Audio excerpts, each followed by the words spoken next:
Hey guys, how's it going? It's Carlo from BMX Freestyle, 1980 through 1990. Check out the Facebook group. You can get it easy at bmxfs8090.com.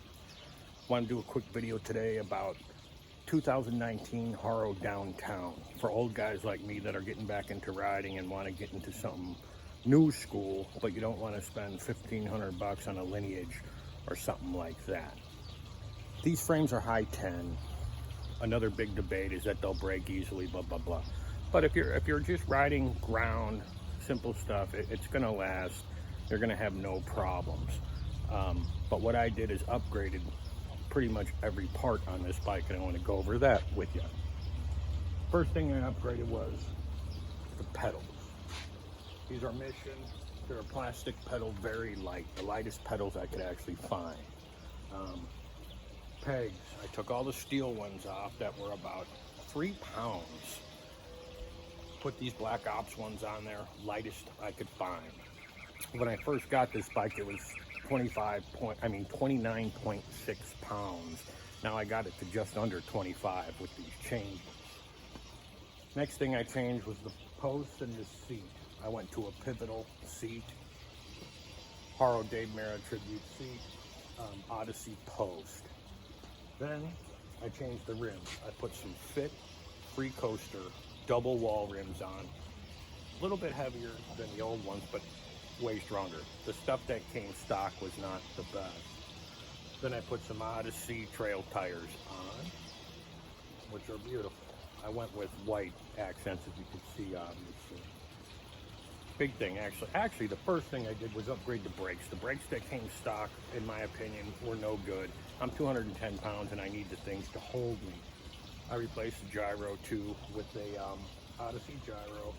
The brakes, I put Odyssey Springfield, which is the cheaper lower end of the Odysseys, but they work great. And part of what I love about them is you don't need to dial them in. The spring here, hopefully you can see all this, but the spring here does everything for you. So if you're a dummy like me and you don't know how to dial 990 brakes very well, these are simple, man. You just slap them on and they're ready to go. But I did replace the pads with Cool Stop Clear.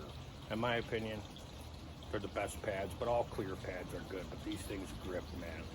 And that's something I really, really needed. Let's see what else. Next week, I'm actually adding a new profile stem. A little bit of a better stem, obviously. This is a Haro 78, and the stem is actually white, so it's going to match what I need pretty well. I used to work for Profile in the 90s, and I love their product. Oh, forgot. I also added these Odyssey 4-piece bars as well, which are a 9-inch rise and 29 wide, which I've never had that high or wide, and I'm loving it right now. Especially being a little fatter, it's easier to maneuver the bike, definitely. The grips are Haro Team grips. Pretty nice, kind of got the mushroom feel to them. Again, the brakes are the Springfields, levers, they're okay. You know, for $60, complete brakes on the bike, not bad for that deal. Next thing I am going to replace is the cranks. Not sure what I'm going to put on here yet, but then there will be no original parts on this bike. But my point was to prove that these frames will hold up, and they do. I'm not going to be riding ramps with this bike or anything like that. It's just ground, basically right here in this driveway, and it'll handle perfect. And you also have some extra steel welded on here, you know, at breaking points. There is some strength spots. But it's not going to break, guaranteed. But man, I really love this bike.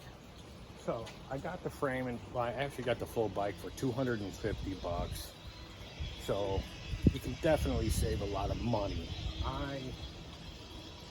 With all the upgrades, I'm at about $1,000, but they all are not necessary. But it was something I wanted for my build, for my daily rider. So about $1,000 total. Still $500 cheaper than the lineage. Don't get me wrong, I love the lineages, but I did not want the same bike as 5 million other people in the same exact colors. Lineage just came out in those few colors. Everybody has the same exact thing. That's something I don't want. And obviously, I don't have a ton of money either, so I wanted to go the cheaper route. Right now, it's a really great bike, holding up very well. So if you're new looking, getting into riding, don't have the huge budget, I would definitely look into these. This is the 2019.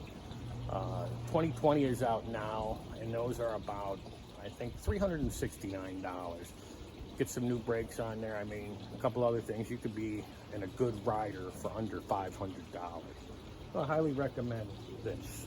And I'm not a Haro purist. Haro's not my favorite. I just happen to love this bike, and my other bike's Haro too. But these are things I could not afford in the 80s when I was a kid, and now I can a little bit better, and I love it. And I hope if you guys are looking to get back into riding, you consider something like this. And again, man, please check out the Facebook. This YouTube's brand new, obviously, but the Facebook, again, is at bmxfs8090.com. It's been around for 3 years. It's a really good group for old school freestyle with new school. We got all the old school pros in it. There's some new school pros in it. It's a great place to talk BMX. All right, man. Thank you, guys. And please subscribe to this and like it. I want to grow this channel. I am a YouTuber. I have another channel that I've had for 12 years. Millions of followers, but this is a completely different subject, so I want to grow this channel, and we'll take it from there. All right? Thanks, guys.